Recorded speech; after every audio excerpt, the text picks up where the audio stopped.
Welcome back, everybody, to another deep dive. We've got some really fascinating stuff to dig into today. We're diving into these free ebooks. Yeah, you heard that right, free ebooks over at tomsfreebooks.com. And they're by this guy, Tom Woods. You might recognize the name. He's written a bunch of New York Times bestsellers. And he even won the Hayek Lifetime Achievement Award, which is a pretty big deal in certain circles. But what we're really interested in today are his ideas about government regulation and how those regulations, or the lack of them, can really shake things up in the economy.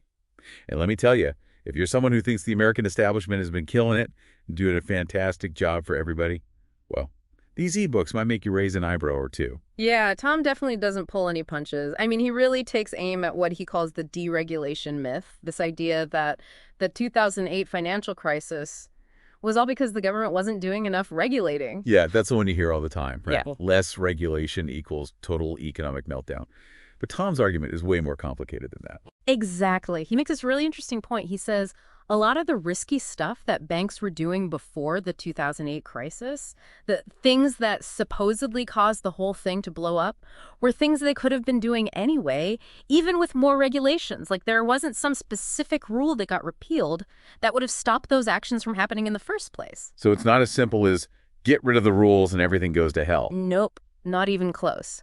And that's what makes Tom's take so interesting. He's basically saying that when people blame deregulation as the main culprit, they're kind of missing the bigger picture. Like they're ignoring the deeper flaws that are already baked into the system.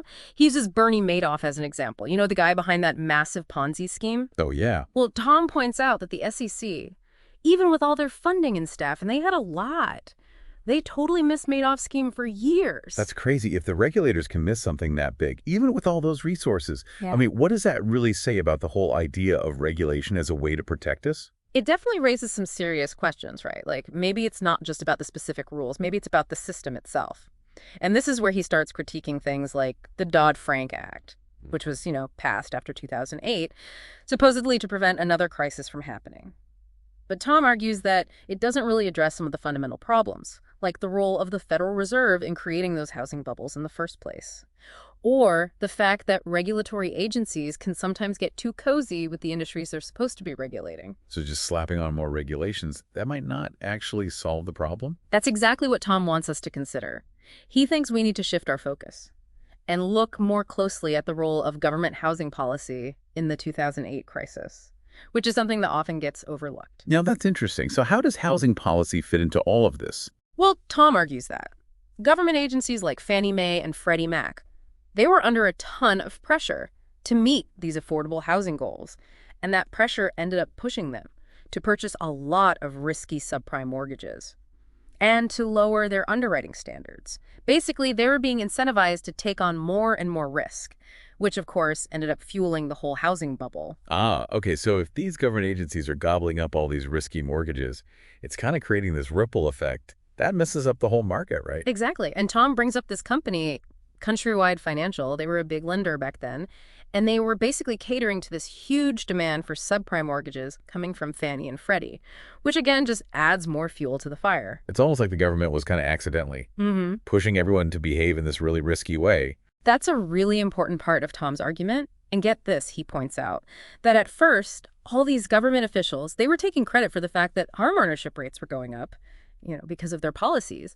But then when the bubble burst, suddenly they didn't want anything to do with it. Oh, wow. So it's like, we'll take the credit for the good stuff, but don't blame us when things go south. Right. Makes you think about accountability and the whole issue of unintended consequences when the government tries to intervene in the market. And this all leads into another area where Tom challenges the conventional wisdom, the role of those really complex financial instruments, like mortgage-backed securities and credit default swaps that everyone always talks about. Oh, yeah, those are the things that nobody seems to understand. But they always get blamed for tanking the economy. Exactly, and Tom pushes back on that too. It's like everyone just assumes that these things are inherently evil, like they're designed to bring down the whole system. But Tom makes the case that these instruments, like the mortgage-backed securities and credit default swaps, they actually serve a purpose. They're meant to spread out risk and maybe even help minimize losses. It's kind of similar to how insurance works. Oh, okay, so Instead of being automatically bad, they're more like tools, right? They can be used in good ways or bad ways, depending on the situation. That's a great way to think about it. And he does say that those inaccurate ratings, those definitely played a role. They misled a lot of investors. But his main point is that even with those bad ratings, the subprime instruments were still basically doing what they were supposed to do. High risk, high interest rates. So they were accurately reflecting how risky those mortgages actually were. Exactly. It wasn't the instruments themselves that were the problem. It was the stuff underneath, those bad mortgages that were inflating the whole bubble. I get it. It's like, you can't blame the thermometer for giving you a fever. You got to look at the actual illness. Perfect analogy. And to illustrate his point even further, Tom brings up Goldman Sachs and how they handled those credit default swaps as a good example of managing risk the right way. They didn't put all their eggs in one basket like AIG. They diversified. They required collateral. So even in a crazy market, if you're smart about managing risk, you can still weather the storm. Absolutely. And to really drive that home, Tom points out that the whole credit default swap market, it actually functioned pretty smoothly, even after Fannie and Freddie were nationalized. So even when those giant government-backed agencies were in trouble, the system didn't just completely implode. That kind of goes against that whole house of cards analogy that people always use to describe the financial system. But you know what I'm still curious about? Glass-Steagall. That always seems to come up in these discussions. Like everyone says repealing it was this huge mistake. Right, like it opened the floodgates to all sorts of problems. But here's where Tom really gets into the weeds and starts debunking some of those common misconceptions. He points out that Glass-Steagall wasn't actually fully repealed like a lot of people think it was. Wait a minute, are you serious? So all those arguments about it causing the crisis, they're based on a false premise. That's what Tom is saying. The restrictions that were still in place for commercial banks, those continue to apply. It's just not true that the partial repeal somehow allowed those banks to start underwriting or dealing in securities. That's a misunderstanding of what the legislation actually did. So again, it's another example of people oversimplifying things. And ending up with the wrong story. And he also takes apart another common argument, the one about the partial repeal creating those too big to fail institutions. He shows how all kinds of financial entities, regulated and unregulated, they all took a hit because they were holding those bad mortgages. So it wasn't just limited to one type of institution. It was more widespread than that. Exactly. It's a more nuanced situation than people make it out to be. And to really hammer home that point, he brings up this irony. You know how everyone praises Canada for handling the crisis so well? Yeah. Well, at the same time, those same people are usually advocating for bringing back Glass-Steagall. But here's the thing. Canada never even had Glass-Steagall to begin with. That's interesting. I guess it's all about context, right? What works in one situation might not be the answer somewhere else. Exactly. And that's why Tom is encouraging us to think deeper. Look beyond that simple story about deregulation and consider all those complex systemic issues that were at play. So we've talked a lot about the 2008 crisis and all those misconceptions surrounding it. But I'm also really interested in Tom's views on education. It seems like a bit of a shift from all this economics and finance talk. Yeah, it might seem that way at first glance, but I think it actually connects really well to his overall message. You know, Tom is really passionate about individual liberty and independent thinking, and those values definitely come through in his ideas about education. That makes sense. He's always pushing people to question assumptions and challenge the status quo. Right. He even argues that a lot of those traditional textbooks, they're full of what he calls conventional wisdom, which he doesn't think is always accurate, or aligned with a perspective that values individual liberty. I can see how that would be a problem for him. He's all about encouraging people to think for themselves, not just blindly accept whatever they're being told. Exactly. And that's why he's such a strong supporter of homeschooling, especially with a curriculum like the Ron Paul curriculum, which he actually helped develop. Oh, yeah, I've heard of that. It's a pretty unique approach to education, right? It is. It's self-taught and video-based, and it really emphasizes using primary sources. So students are engaging directly with historical texts and the writings of key thinkers. Wow, that's so different from how most of us learned history in school. We were basically just handed a textbook and told to memorize all the facts and dates. Right. And Tom argues that that kind of rote learning, it doesn't really encourage critical thinking or independent analysis. He thinks students should be forming their own interpretations of history based on those primary sources, not just relying on someone else's summary or analysis. So it's more about empowering them to be active learners and critical thinkers. Exactly. Not just passive recipients of information. And he thinks the video format, makes it a lot more engaging. It can make those complex topics more accessible and bring history and economics to life in a way that textbooks sometimes struggle to do. Yeah, visual learning can be super effective. But it's not just about the way the material is presented, right? The content of the curriculum itself is also designed to be different. Oh, absolutely. For example, it includes 2 full years of Western civilization and Western literature, which is a lot more in-depth than what you usually find in a standard high school curriculum. Wow, that's pretty impressive. It sounds like he's really committed to giving students a solid foundation in those areas. He definitely is. And he also includes courses on things like starting a home business, writing advertising copy, even personal finance for teenagers. Those are such valuable skills, but they're often overlooked in traditional education. I bet a lot of parents would love for their kids to learn those things. Oh, for sure. And it all ties back to that idea of individual liberty and self-reliance.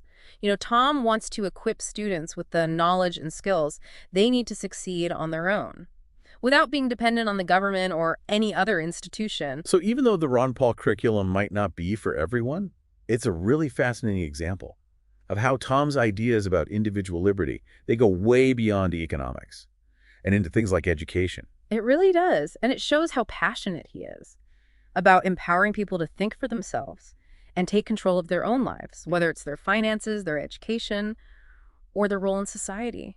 Yeah, it's really interesting how he takes these big ideas about the economy Yeah. and connects them to something as personal as education.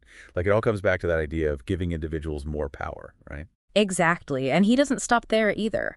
There's a whole section where he talks about how to debate effectively with people who have totally different viewpoints. Oh, wow, that's cool. Does he give any specific tips?